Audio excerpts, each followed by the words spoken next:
Dios les bendiga en esta preciosa mañana. Damos gracias a Dios por la oportunidad que nos dan nuevamente de estar aquí reunidos, ustedes allá y nosotros acá.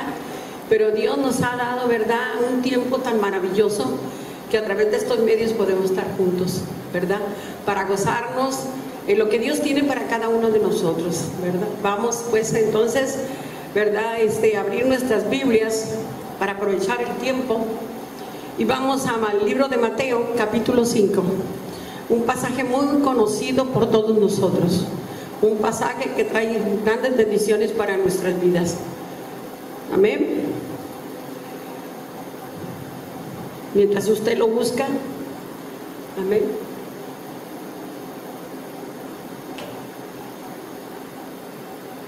Vamos pues a leer la palabra de la siguiente manera. Dice así, en el nombre del Padre, del Hijo y del Espíritu Santo. Versículo 1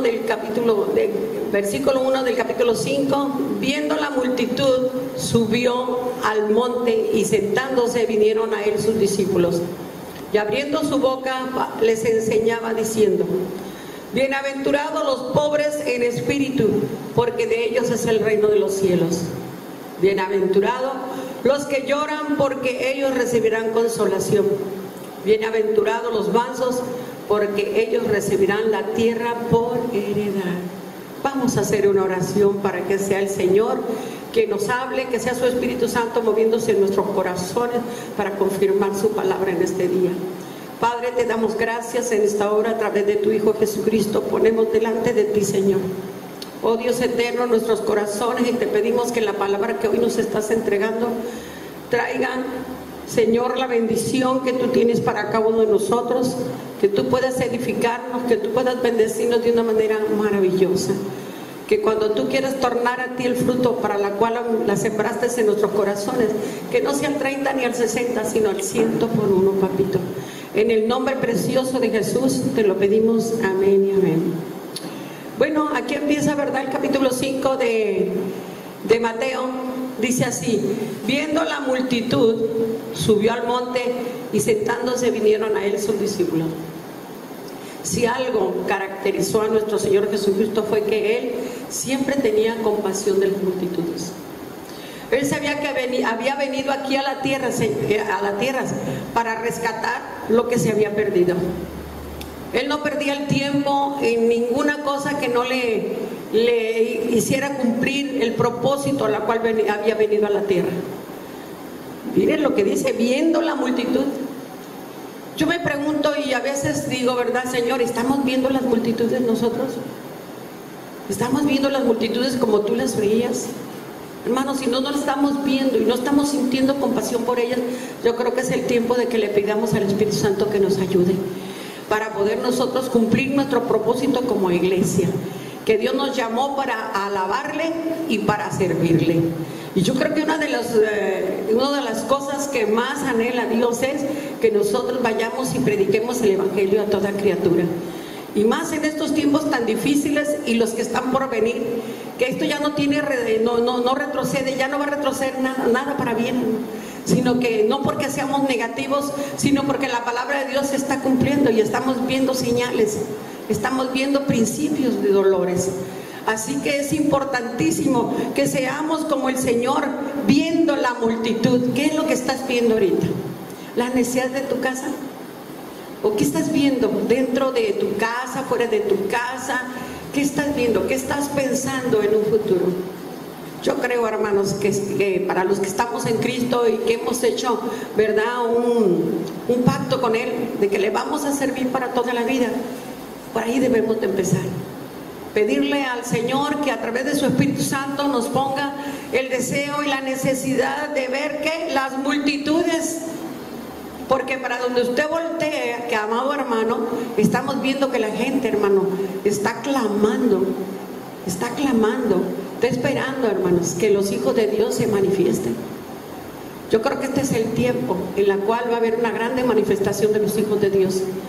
Y es por eso que estamos pasando por tantas, ¿verdad?, pruebas, tantas aflicciones, porque Dios lo que está haciendo es forjando nuestro carácter.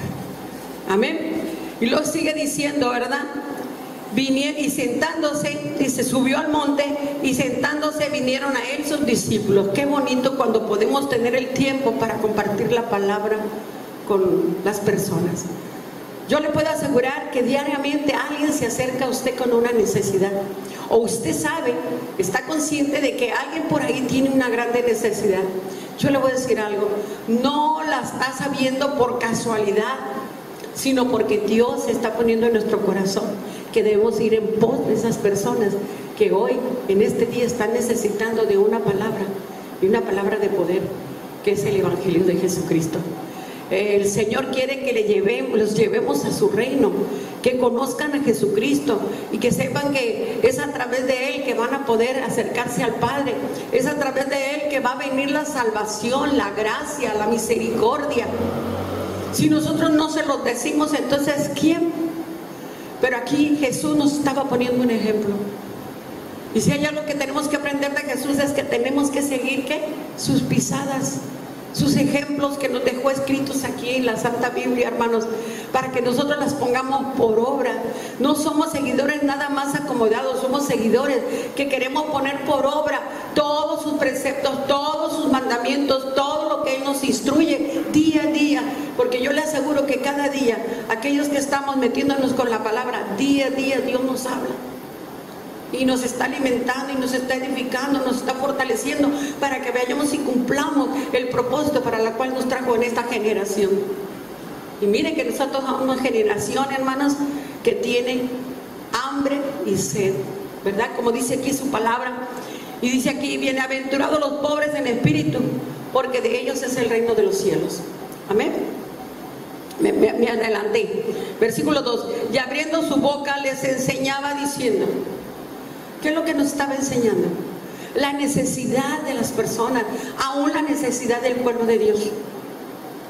Me viene a la mente, ¿verdad? Cuando yo empezaba en los caminos de Dios, yo pasé por muchas cosas muy difíciles. Yo creo que todos me entienden, porque todos hemos pasado por ahí. Y muchas veces hemos pensado que Dios no nos ama, que por qué nos están pasando las cosas. Porque cuando venimos al Señor Jesucristo pensamos que todo va a cambiar, que todo va a ser miel y dulzura. Pero lo que no entendemos, lo que no sabemos es que cuando vienen las pruebas, a raíz de que recibimos a Jesucristo como nuestro Señor, es porque Él va a empezar a edificar nuestra vida para que un día no lejano podamos estar en su presencia. Él nos ama, pero lo que más ama, ¿saben qué es? Forjar nuestro carácter. Ama todo lo que hacemos, pero lo que más ama Él es, dice yo, ¿qué dice? Hay un versículo de la palabra de Dios, no ve en el texto ni el capítulo, pero dice que lo que Él empezó, Él lo va a terminar, lo va a perfeccionar. ¿Y qué es perfeccionar?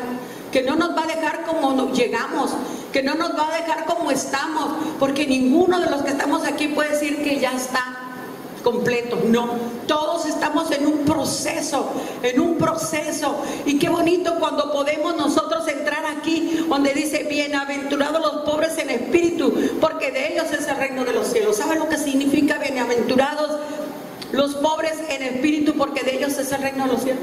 Son las personas que en todo tiempo, por muchos años que tengan en el Evangelio, están siempre buscando a Dios, están hambrientos de la palabra, están hambrientos de la revelación, están hambrientos de la presencia de Dios, están hambrientos de todo lo que se relacione a Dios. Hay personas, hermanos, que piensan que ya lo cumplieron todo. Nadie que está aquí en la tierra está perfecto. No. Traigo aquí algunos comentarios que dice así. Y el tema de esta palabra es el carácter de un verdadero cristiano. Hace unos días, hermanos, yo le preguntaba a Dios, ¿qué es lo que tú quieres? Porque yo sabía que me tocaba predicar este día. Y empecé a buscar a Dios, y Dios me empezó a decir la madurez y el carácter de un cristiano. Y hace unos días nos reunimos con un pastor. ¿Y qué creen que tocó ese tema? Urge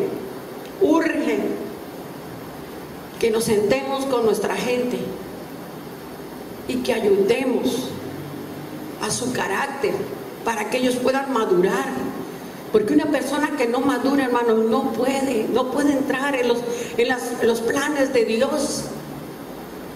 Y dice así, uno de los sermones más famosos de todos los tiempos Dice que no fue predicado por ningún pastor actual, por ninguno de los que, ¿verdad? De ningún pastor actual, dice, sino que el sermón más famoso de la historia fue predicado ¿por quién? Por nuestro Señor Jesucristo.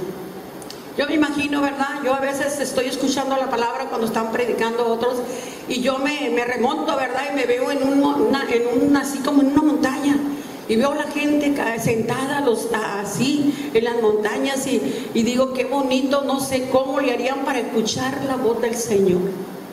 Pero allí estaban, hermanos, no había asientos, no había aire acondicionado, no había ninguna comodidad. Es más, no iban a veces iban sin comida. Ellos lo que tenían era hambre y sed. ¿Qué? Tenían hambre y sed de la palabra que emanaba de la boca de Jesucristo. Y lo dice más adelante. De ese sermón se predica miles de sermones en todas las, dice, de ese sermón se predican miles de sermones en todas las iglesias del mundo. Y ese sermón es tan especial, pues nos enseña a los que formamos parte del reino de Dios, escuche bien, los que somos sus hijos, nos enseña cómo debemos de ser nuestra manera de vivir, cuáles deben de ser nuestros valores, cómo debe de ser el carácter de un verdadero hijo de Dios. Y si de alguien, hermanos, aprendí lo que es la madurez y el carácter, fue de un pastor, hermanos, que tuvo el valor de enfrentarme y decirme, tú no tienes el carácter, no puedes comportarte así cuando eres un pastor, no puedes comportarte así. Y yo le doy gracias a Dios por el valor que tuvo para enfrentarme y hacerme entender que yo necesitaba cambiar, porque esa no era la manera que me quería el Señor Jesucristo. ¿Y saben qué hice? No me enojé con el pastor, sino que empecé a buscar a Dios y le dije, Señor, quita de mí lo que no te gusta, lo que me ha aferrado, que no te agrada y que me impide poder ser un vaso para bendición en tus manos. Qué hermoso, hermanos, cuando nosotros reconocemos, eso es tener hambre. Eso es tener hambre, reconocer que no hemos tenido lo suficiente, que todavía hay mucho por delante. Hermanos, el conocimiento de Dios no se va a aprender en todos los años que estés aquí en la tierra. Cada día Dios nos va revelando cosas que dices tú, carambas. A veces de un solo texto de este mismo pasaje hemos escuchado infinidad de predicaciones y cada quien Dios le da su revelación y nosotros concluimos y decimos, qué tremendo, cómo Dios nos habla.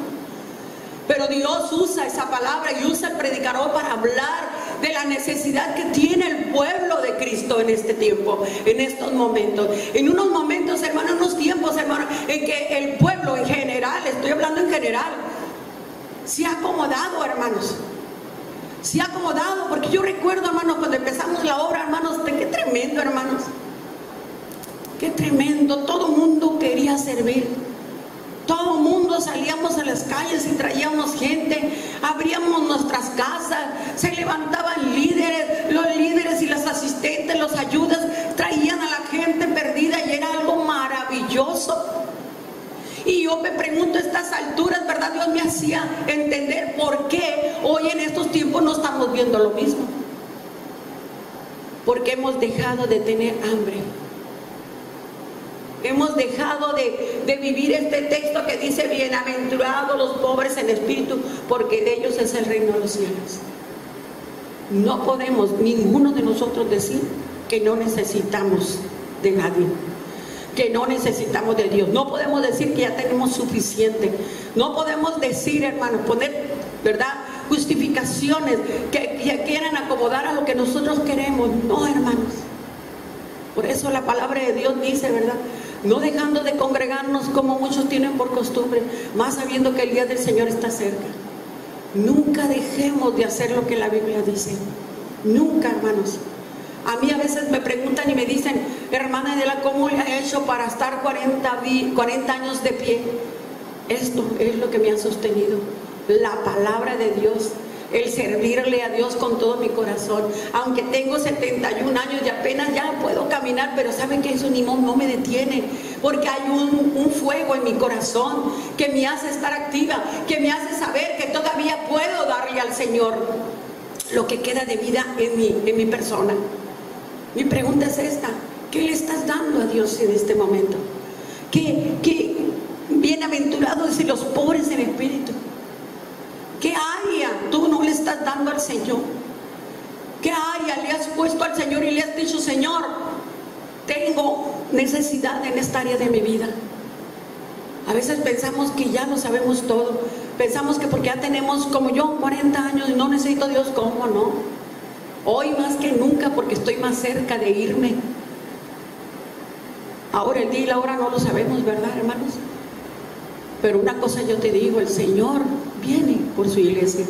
¿Y a qué viene por su iglesia? Viene por una iglesia que tiene carácter, que ha sido madura, hermanos. Y luego dice aquí, dice, este día hablaremos del carácter del cristiano, pero no de si somos, me voy atrás, dice aquí, dice aquí, de este sermón se predican miles de sermones en todas las iglesias del mundo, y ese sermón es tan especial, pues nos enseña a los que formamos parte del reino de Dios, lo que somos sus hijos, nos enseñan cómo debe de ser nuestra manera de vivir, cuáles deben de ser nuestros valores, cómo debe de ser el carácter del verdadero hijo de Dios. Y luego dice, este día dice, hablaremos del carácter del cristiano, pero no de si somos enojados o tímidos, si somos extrovertidos o callados, sino de la marca que deja en nuestra vida. Te voy a hacer una pregunta, ¿qué marca has dejado en estos años que has caminado con el Señor? ¿Qué marca has dejado? ¿Qué huella, en pocas palabras? ¿Qué huella? Que si hoy partimos con el Señor, ¿se verán cosas buenas de nosotros? Yo le voy a decir algo. Me he esforzado por buscar a Dios y agradarlo a Él. No que me agrade a mí, agradarlo yo a Él.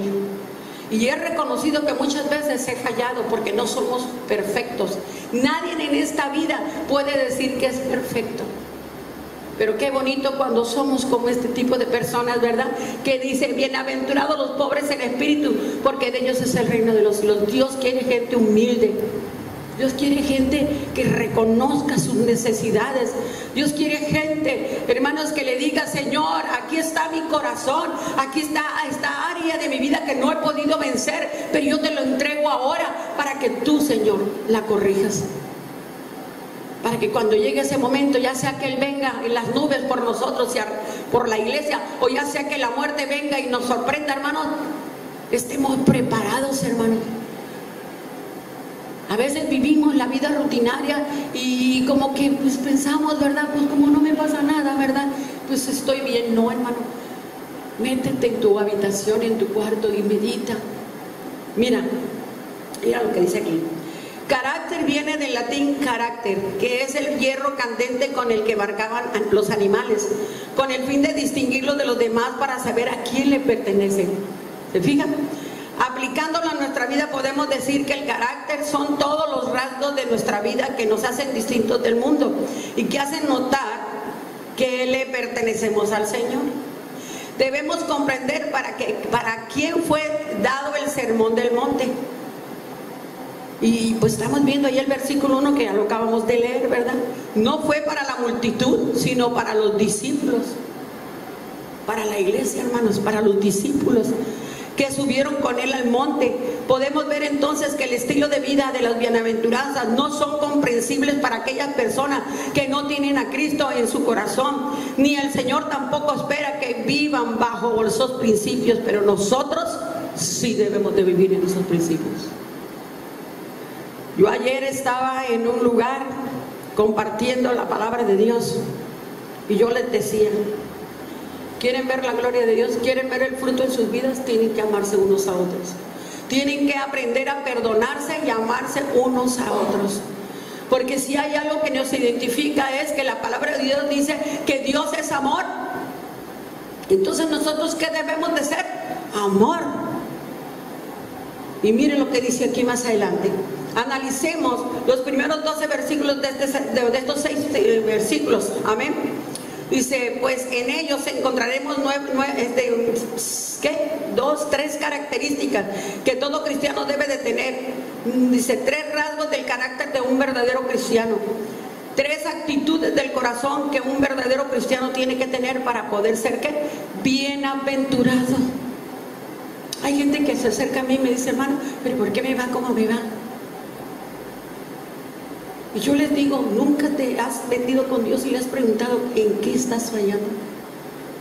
Pero hermanos, se les hace imposible. Se les hace imposible y como que me dan a entender, no, yo no estoy fallando. ¿Saben qué está pasando? Que la persona es religiosa. Porque verdaderamente si amara a Dios y lo tuviera aquí, y Dios estuviera el amor aquí, ella pudiera identificar a esa persona inmediatamente en dónde está fallando. Porque la Biblia la hemos leído, hermano, y nos han predicado qué no debemos de hacer y qué debemos de hacer. Pero aunque nos enseñe el Señor y nos instruye lo que debemos decir y no hacer, ¿qué hacemos? Hacemos lo que nosotros queremos. Y es por eso, hermano, que nosotros no vemos, hermano, las bienaventuranzas, no vemos la bendición de Dios sobre nuestras vidas. ¿Por qué vivimos infelices? ¿Por qué vivimos amargados, tristes? ¿Por qué no tenemos en nuestra vida esas características? Es todo lo contrario lo que debemos de sentir. En vez de ser infelices, ¿qué debemos de ser? Felices. En vez de amargados, ¿qué debemos de ser? Amables, amorosos. Y en vez de estar tristes, todo lo contrario, hermanos, gozosos. ¿Por qué no están estas tres características en nuestra vida? No necesitas venir a decirme a mí, a preguntarme, hermana, ¿en qué estoy fallando? No, tú tienes que meterte con Dios y preguntarle, ¿en qué estoy fallando, Señor? ¿Por qué yo no estoy gozando de esa plenitud, Señor? De esas bendiciones que tu palabra habla. Amén. Y luego sigue diciendo, analicemos esta mañana cada una de ellas y veamos las cualidades que tienen que estar en nuestra vida, si somos verdaderos, ¿qué? Cristianos. Aquí no se va a tratar de adaptarse. Ya se acabó eso de que yo quiero que hagan, que se adapten a lo que yo quiero. No podemos, hermano. Nos va a costar, pero nos vamos a adaptar a lo que Dios quiere y entonces vamos a ver la bendición de parte de Dios a nuestras vidas. Vamos a ver la gloria de Dios y saben una cosa, vamos a ser un instrumento donde el Señor se va a glorificar a través de nuestra vida para tocar a otros. Pero si nuestra vida está llena de estas cosas, hermano, ¿cómo Dios puede glorificarse? Viene a mi mente, hermanos, cuando el Señor dice que, ¿verdad? Después de aquella cena que tuvieron, dice que agarró un lebrillo y agarró una toalla, dice que empezó a lavar los pies de los discípulos. Cuando llegó a Pedro, ¿qué crees que le dijo Pedro? No, a mí no me lavarás los pies. Y por segunda vez le dijo, nunca me lavarás los pies. Entonces, ¿qué contestó Jesús? Si yo no te lavare, no tendrás parte conmigo. ¿Qué fue lo que contestó Pedro inmediatamente? Señor, si quieres lávame la cabeza y los pies y todo lo que tú quieras. Hermanos, a veces somos tan necios que pensamos que estamos caminando bien cuando estamos caminando mal, hermanos. Amén, tenemos que tener mucho cuidado en estos tiempos tan peligrosos. El enemigo, hermano, es, miren, la palabra de Dios en Mateo 24 dice que aún los fieles van a ser engañados. Amén. Y luego dice, ¿cuáles? Dice que algo que está lleno no puede ser que un verdadero cristiano es pobre de espíritu, dice. Algo que está lleno no puede ser llenado más. Tiene que vaciarse primero. Y muchos cristianos no podemos ser enriquecidos. Escuchen, muchos cristianos no podemos ser enriquecidos con todo lo que Dios tiene para nuestras vidas, pues tenemos nuestro corazón lleno de los tesoros ¿de qué? De maldad. Y esto lo dice Proverbios 10:2. Hermanos, tenemos que ser sinceros con nosotros mismos. Dios es un Dios que no avergüenza, pero su palabra, ¿para qué sirve? Para confrontarte, para decirte qué área de tu vida está mal. La palabra siempre, siempre, siempre nos va, la palabra es la palabra, hermanos, y la palabra siempre nos va a confrontar para edificarnos, para liberarnos, para restaurarnos, para bendecirnos, hermanos. Nunca, nunca va a venir para hacer juicio. Eso nunca, nunca. Él viene y dice, ¿sabes qué? Estás mal. Él directamente a nosotros a través de la palabra. Amén. Y luego dice, ¿cuáles son los tesoros de maldad que no nos permiten ser pobres de espíritu para ser enriquecidos por el Señor? Fíjense, ¿qué es lo que nos puede estorbar? La autosuficiencia de pensar que no necesitamos de la iglesia. Tenemos que tener cuidado, hermano. Que no necesitamos que se nos predique, que no necesitamos que nos congreguemos. Ser sabios en nuestra propia opinión. Pensar que no necesitamos ser enseñados, que toda nuestra experiencia, escúchame, nuestro conocimiento basta para poder vivir en victoria. Y yo te voy a decir algo, alguien que por ahí me dijo, mira, dice, la mucha palabrería que mata, más el espíritu que vivifica.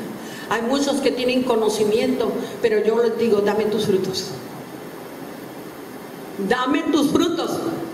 ¿Qué es lo que has hecho? Si tienes mucha palabra en tu vida, inmediatamente vas a dar fruto. Dame tu fruto. ¿Y saben qué hacen? Se quedan callados. Hermana, no es solamente adquirir conocimiento, hay que ponerlo por obra. Y cuando ponemos por obra y obedecemos la palabra de Dios, vamos a ver el fruto en nuestra vida, para bien, no para mal.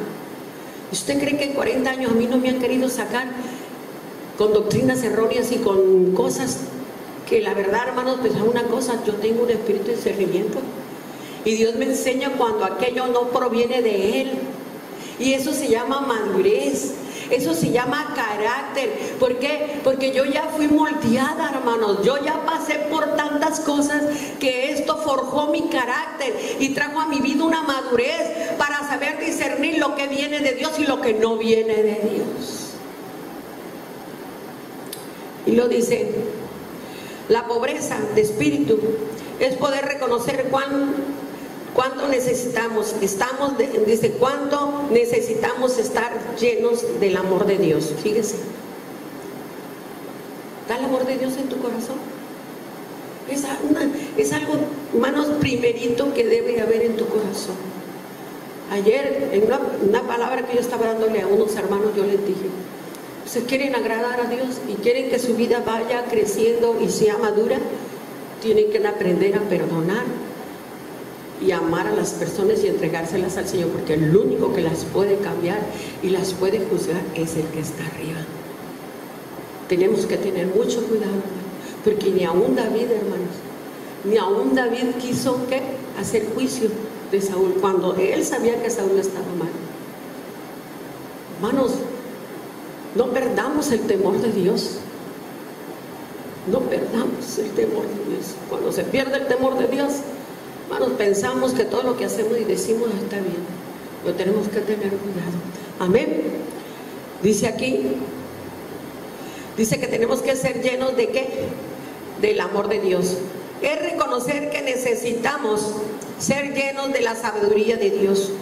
Reconocer que necesitamos ser llenos del poder de Dios. 3 cosas que tienen que haber en nuestra vida: el amor, la sabiduría y el poder de Dios. 3 cosas, hermanos, que si tú buscas a Dios y cada día le dices, Señor, saca luz. Mire, el mismo David decía, saca las cosas ocultas que están en mí, Señor, sácalas a luz, saca el pecado que está oculto en mí. Oh, qué bonito es poder estar a solas con Dios y decirle cada día, Señor, si yo he cometido un error o estoy en un error, sácalo a luz y enséñamelo para que yo pueda corregirme. Pero nunca, fíjense bien lo que le voy a decir, Dios nos va a avergonzar. Nunca. Dios, por eso es importante que vengas a la iglesia, porque la palabra de Dios siempre te va a confrontar y te va a enseñar las áreas de tu vida que están bien o que están mal. Amén. Y luego dice aquí, un pobre de espíritu puede ser enseñado, un pobre de espíritu puede ser guiado, un pobre de espíritu puede ser aconsejado. Fíjense, los ricos de espíritu piensan que no necesitan de nadie, ni siquiera de Dios. Un cristiano verdadero es alguien que llora. Llora, ¿por qué? Porque sabe que le ha fallado a Dios, porque sabe que necesita que Dios, ¿verdad?, restaure su vida. Por eso es importante que día a día nosotros podamos tener esta comunión con Dios, porque estando en su presencia, Él nos enseña, Él nos revela. Yo ya tenía días pidiéndole, Señor, Señor, ¿qué es lo que tú quieres? Enséñame, y Él me enseñó. Es importante que en este tiempo el pueblo de Dios tenga madurez y carácter.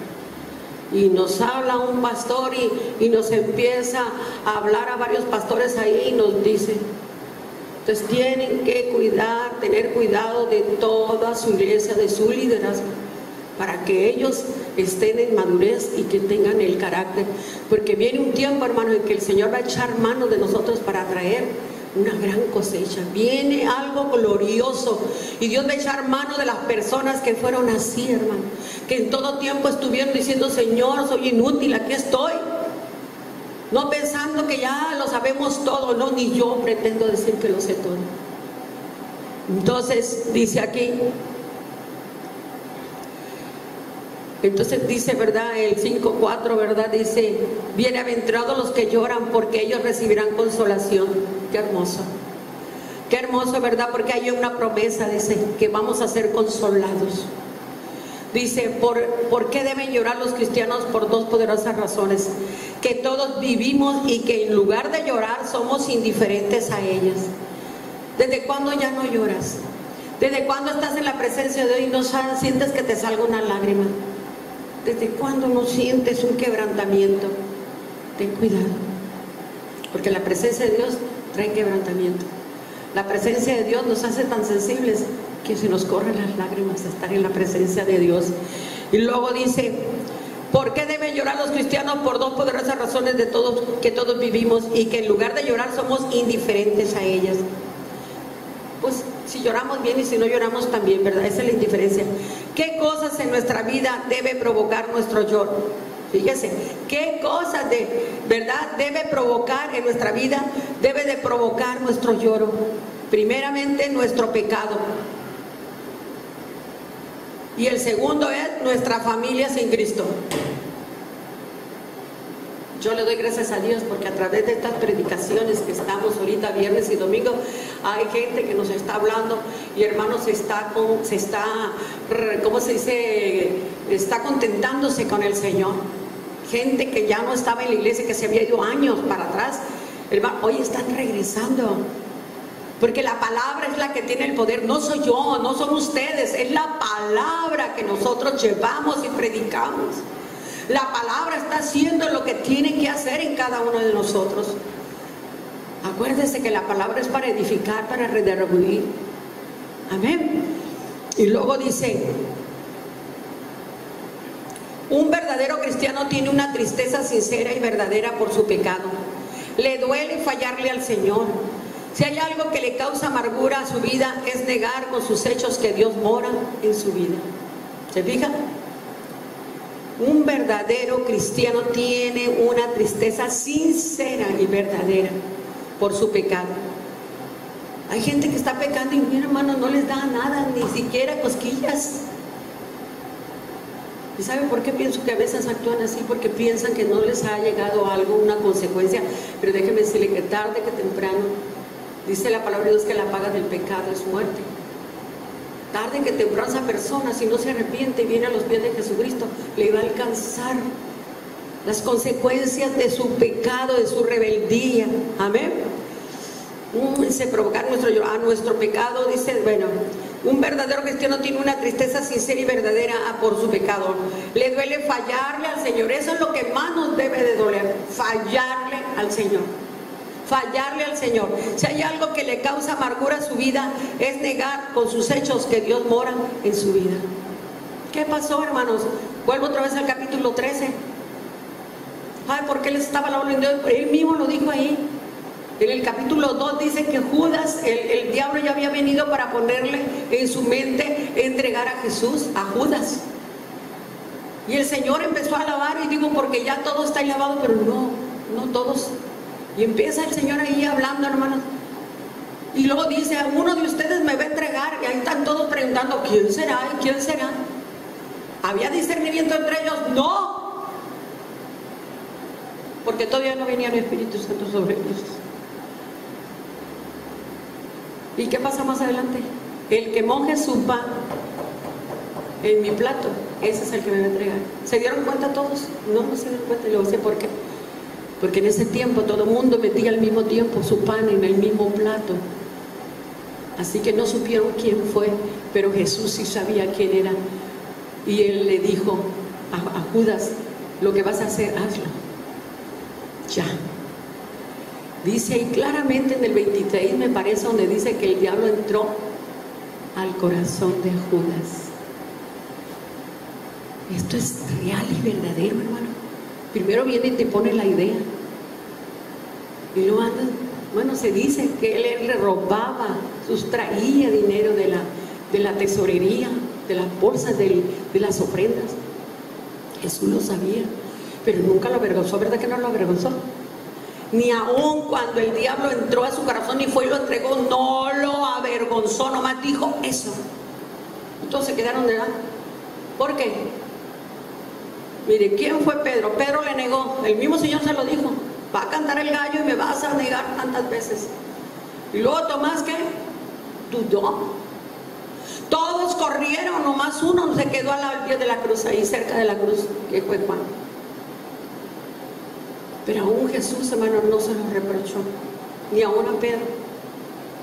No le reprochó, hermanos, ni a Tomás. Al contrario, se presenta una vez que resucita, entra a aquel lugar y le dice a Tomás: Tomás, porque no me vistes, creíste, veme aquí. Y dijo que le dijo: pon tu dedo, mete tu dedo en mis manos y en mi costado. Si ellos fallaron, ¿dónde quedamos nosotros? Si ellos caminaron con el amado, ¿dónde quedamos nosotros? Pero no estamos solos, porque él dijo: me voy, pero les voy a mandar, mi Padre les mandará un consolador, el Espíritu Santo. Pero ¿qué está pasando con el Espíritu Santo? Lo tenemos indiferente. Ni siquiera platicamos con él, menos confesarle nuestro pecado. Hermanos, es tiempo de que nos sacudamos, como Pablo dice: yo me sacudo de todo pecado que me hacía con tal de alcanzar, ¿qué? La soberana vocación, que es el blanco perfecto, que es Jesucristo, el Hijo de Dios. Sacudámonos, vengamos a Él, vengamos al Señor, y Él nos va a sacar adelante, Él nos va a perdonar, Él está con los brazos abiertos. Pero ¿cuántas veces nosotros mismos decimos: no me va a perdonar porque mi pecado no es para perdonarte? Tú lo dices, pero ve a los pies de Jesucristo y verás que Jesús es misericordioso. Cuando vas con un corazón dispuesto, reconociendo tu actitud, tu mala actitud, Él te va a perdonar.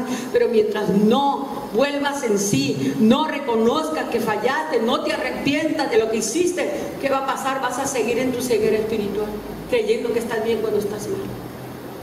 ¿Qué va a pasar? Si el Señor viene, te quedas. Si te sorprende la muerte, pues yo no sé qué va a pasar con tu vida. Ya no es tiempo de jugar a los cristianitos, es tiempo de buscar, ¿verdad?, la integridad y la santidad que Dios nos está demandando. Dice: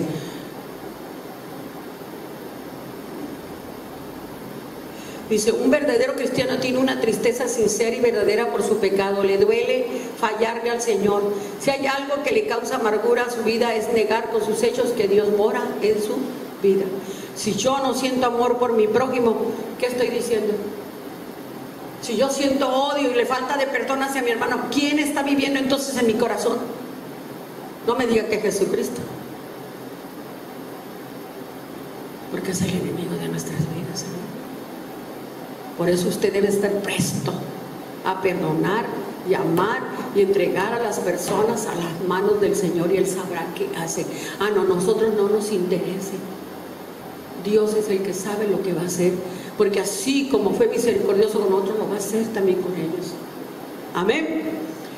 El Señor no quiere lágrimas de remordimiento, sino de arrepentimiento, de dolor sincero, no por las consecuencias que vendrán a nuestra vida, sino por no poder quitar de su vida lo que se sabe que le desagrada a su Señor.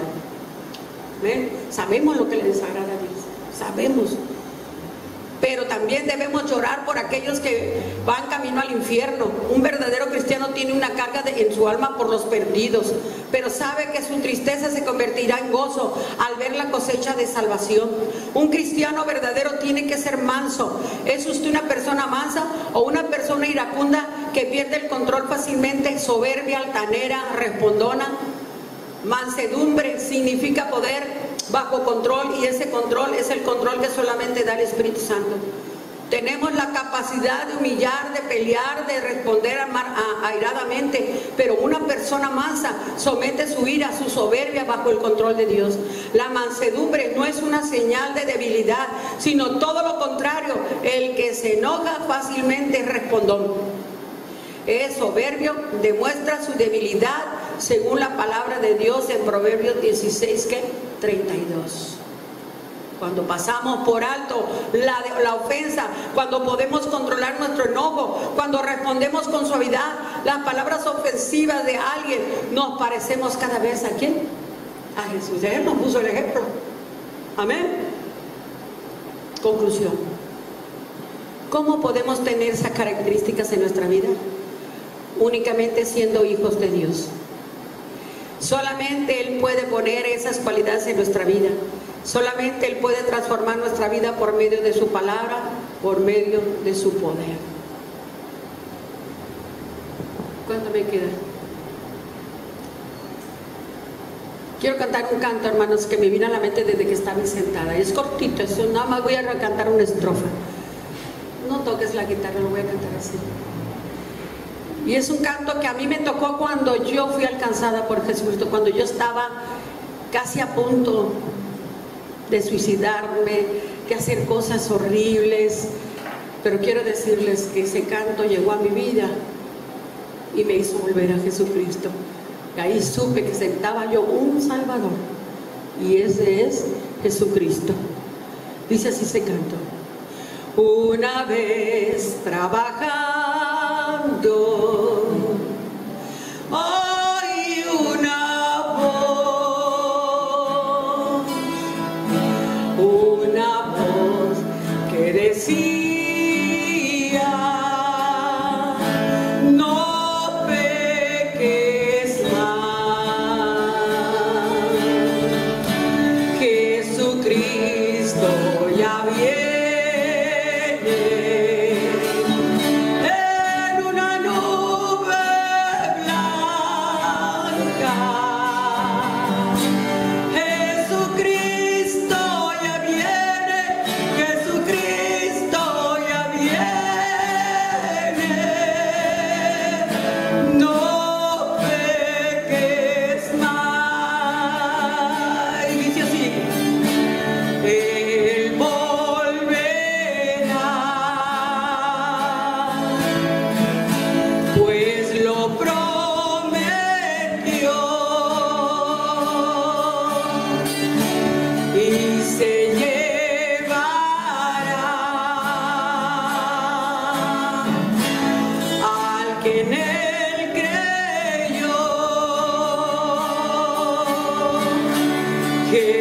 Jesucristo ya viene